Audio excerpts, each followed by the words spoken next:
ही tension में है। उधर बलूच लिबरेशन आर्मी का भी प्रहार पाकिस्तान को बेहाल किए हुए है।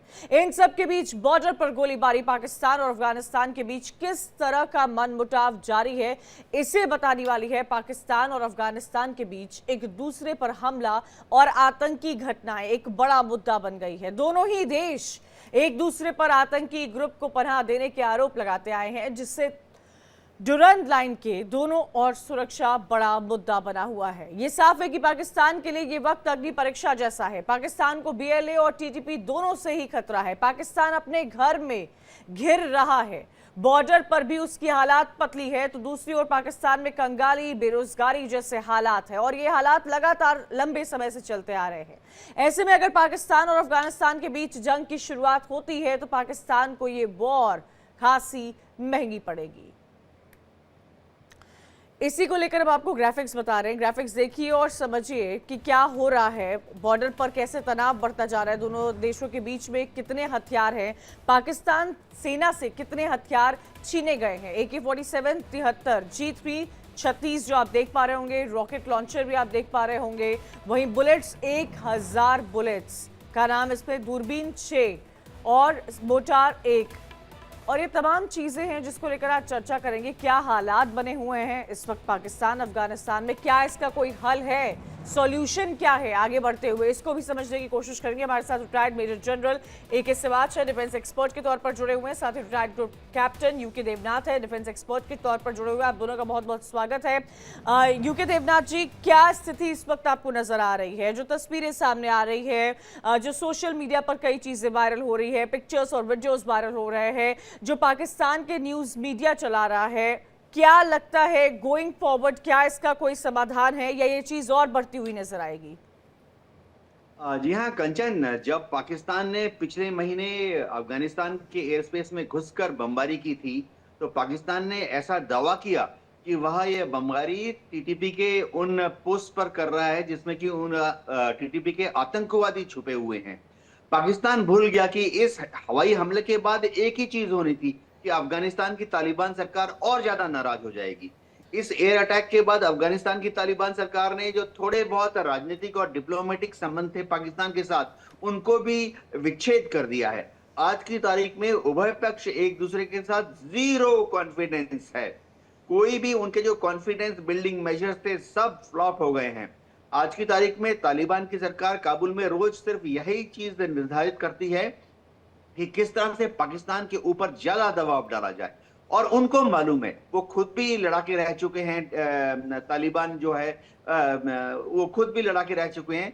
उनको मालूम है कि पाकिस्तान की सरकार अगर एक चीज समझती है वो है हथियारों की भाषा। और पिछले महीने जब ग्राउंड पर स्कर्मिश हुए, सबसे हैरानी की बात यह थी कि अगर पाकिस्तान की एयरफोर्स का इस्तेमाल होता है, इसका एक ही मतलब निकलता है फौजी तौर पर कि पाकिस्तान की आर्मी, उनकी जो रेंजर्स हैं, उनकी जो फ्रंटियर कांस्टेबलरी है, वो जमीन पर पकड़ नहीं रख पा रही है। यानी ये एक्नॉलेजमेंट है कि वो जमीनी युद्ध टीटीपी के लड़ाकों से हार रहे हैं। आज की तारीख में अगर आप खैबर पख्तूनख्वा बलूचिस्तान की तरफ जाएंगे, डूरन लाइन की तरफ जाएंगे, एक बड़ी हैरानी की बात है, पाकिस्तान की फौज की जो कॉन्वॉय जो डेली पेट्रोलिंग करते थे खैबर दर्रे की तरफ, वो पेट्रोलिंग भी उन्होंने रोक दी है, क्योंकि उनको डर है कि अगर वो सुबह सुबह रोड ओपनिंग पार्टी वहां भेजेंगे, पेट्रोलिंग के लिए जाएंगे, तो ऊंची ऊंची पहाड़ियों के ऊपर जो टीटीपी के लड़ाके हैं और उनके सपोर्टर्स हैं, उनके ऊपर फायरिंग करेंगे। और जब तक पाकिस्तान की फौजी काउंटर फायर करते हैं, तब तक ऊंची ऊंची पहाड़ियों के ऊपर जो छुपे हुए टीटीपी के लड़ाके हैं वो इधर उधर तितर बितर हो जाते हैं। तो पाकिस्तान को समझ नहीं आ रहा है कि टीटीपी के इन लड़ाकों से कैसे संभला जाए। एक क्या और चीज किया जो जाए, यही बड़ा सवाल है जो लगातार खड़ा होता नजर आ रहा है। कि सवाल जी मैं आपसे ये भी समझना चाहूंगी, फ्रॉम एलाइज टू राइवल, ये पूरा जो सफर रहा पाकिस्तान अफगानिस्तान का, एक वक्त हुआ करता था जब इनके रिश्ते बहुत घनिष्ठ थे, वहां से लेकर आज तक जो तस्वीर बदली है और जिस तरह से उनका डिफेंस मैकेनिज्म काम कर रहा है, मैं उस पर चाहूंगी कि आप एक लाइट थ्रो कीजिए। हाँ देखो कंचन, सच्चाई ये है कि जब 5 अगस्त 2021 को तालिबान ने टेक ओवर किया था अफगानिस्तान में और अशरफ गनी की जो गवर्नमेंट गिरा दी थी और अमेरिकन भी वहाँ से चले गए, तो वहाँ जश्न का माहौल था पाकिस्तान में, बहुत खुशी मनाई जा रही थी। और इमरान खान ने तो ये कहा था कि आपने एक प्रकार से जंजीरें तोड़ दी हैं जो कि स्लेवरी की। मगर भारत को मालूम था कि ये जो तालिबान और पाकिस्तान है, ये जो प्यार मोहब्बत है इनकी, ये बहुत ही टेम्परेरी है, क्योंकि इनके बीच में फॉल्ट लाइंस बहुत है। और इस फॉल्ट लाइंस के कारण इनके रिश्ते कभी ठीक हो ही नहीं सकते। वो तीन फॉल्ट लाइंस हैं। एक तो जो अफगानिस्तान डूरन लाइन को नहीं मानता, दूसरा जो है वो पश्तून जो हमारी तरफ भी हैं और जो कि पाकिस्तान में भी हैं और जो अफगानिस्तान में भी हैं, वो एक प्रकार से पाकिस्तान में नहीं रहना चाहते। वो रहना चाहते हैं अफगानिस्तान में, ज्वाइन करना चाहते हैं इकट्ठे, और शरिया लॉ लाना चाहते हैं, जो सबसे इम्पोर्टेंट चीज़ है वो पाकिस्तान अलाउ नहीं कर सकता। तो हुआ क्या है कि इनके बीच में जैसे ही तालिबान ने टेक ओवर किया, तो पहले तो जो फेंसिंग करना चाहता था पाकिस्तान डूरन लाइन पे, उसको बंद कर दिया। और रिश्ते इतने ख़राब हो गए कि जो तहरीक तालिबान पाकिस्तान, वो एक प्रकार तालिबान जो अफगानिस्तान है उसके मसेरे भाई हैं, एक कोइन के दो हिस्से हैं।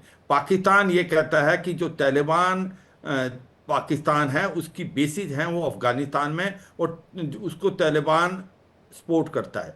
और वो ये सोच रहे थे कि जब तालिबान वहाँ पर आएगा तो हमारा और टीटीपी का कोई समझौता करा देगा। वो भी नहीं हुआ, क्योंकि तालिबान ने बोला कि ये हमारा कोई लेना देना नहीं है, आप अपना रिजॉल्व करें, या आपका अंदरूनी मामला है। और ये भी साफ सुथरे शब्दों में बताया कि हमारे पास इनकी बेसी नहीं। तो अब क्या है, इतनी हालात ख़राब हैं कि एक दूसरे तरफ आपस में ये फायरिंग स्टार्ट हो गई। ये इसकी स्टार्टिंग सबसे इम्पोर्टेंट चीज़ क्या हुई, पाकिस्तान ने जो तहरीक तालिबान पाकिस्तान के बेसिस को कह के पाटिका प्रोविंस पे जो एयर स्ट्राइक किया, उसमें कोई टेररिस्ट तो मरा नहीं, मगर उसमें 46 के करीब औरतें और बच्चे मार दी। तो पलटवार तो करना ही था अफगानिस्तान से तालिबान ने। उन्होंने पलटवार किया, इनके 28 पोस्टों पे हमला किया। 18 पोस्टों को के अंदर उन्होंने कम से कम 40 से 50 ये पाकिस्तानी के जवान मारे। ये जो हथियारों का आप दिखा रहे थे, ये हथियार भी वहीं से लूटे। और 8 पोस्ट आज भी पाकिस्तान की अफगानिस्तान के तालिबान के कंट्रोल में। अब ऐसी सिचुएशन है कि एक दूसरे के खून के प्यासे हैं।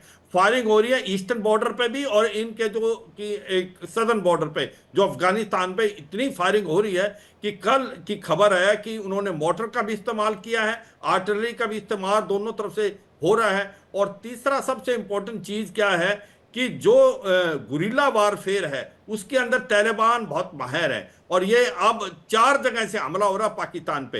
एक तो तहरीक तालिबान पाकिस्तान खैबर पख्तूनख्वा में हमले कर रही है, ऊपर से जो तालिबान है वो बॉर्डर पे हमला कर रहे हैं। और वो जिस प्रकार से एक प्रकार के सटीक हमले कर रहे हैं, तो उसमें बहुत प्रॉब्लम है। तीसरा जो बलूचिस्तान लिबरेशन आर्मी है, वो जो है बलूचिस्तान में बहुत ज़्यादा सक्रिय है। और चौथी इंपॉर्टेंट चीज़ क्या है, इनका गठजोड़। बलूचिस्तान लिबरेशन आर्मी और तहरीक तालिबान पाकिस्तान जो है वो आपस में मिल गए। वो कहते हैं एनमीज एनमीज माय फ्रेंड। तो ये हो रहा है आज पाकिस्तान को समझ नहीं आ रहा कि करें तो करेगा। अच्छा, यूके देवनाथ जी, मैं आऊंगी। यूके देवनाथ जी, एक तस्वीर दुबई से सामने आई थी जहां पर इंडियन फॉरेन मिनिस्ट्री के सेक्रेटरी और अफगान के फाइनेंस मिनिस्टर की मुलाकात हुई थी, जिस पर ट्रेड और क्रिकेट को लेकर कई अहम बातें की गई है। और एक तस्वीर पाकिस्तान और अफगानिस्तान की सामने आ रही है जहां पर युद्ध और तमाम तरह की चीजें जिस पर लगातार हम आए दिन चर्चा करते हुए नजर आ रहे हैं। तो सवाल ऐसे में यही उठ रहा है कि पाकिस्तान जो आतंकियों को पनाह देता है वो कितने देशों के साथ अपने रिश्ते खराब करता हुआ नजर आएगा। और पाकिस्तान में चाहे बेरोजगारी हो, चाहे महंगाई हो, पाकिस्तान की अपनी आवाम की जो आवाज है वो हमेशा पाकिस्तान सरकार, पाकिस्तान की आर्मी के खिलाफ कई दफा उठती हुई नजर आई है।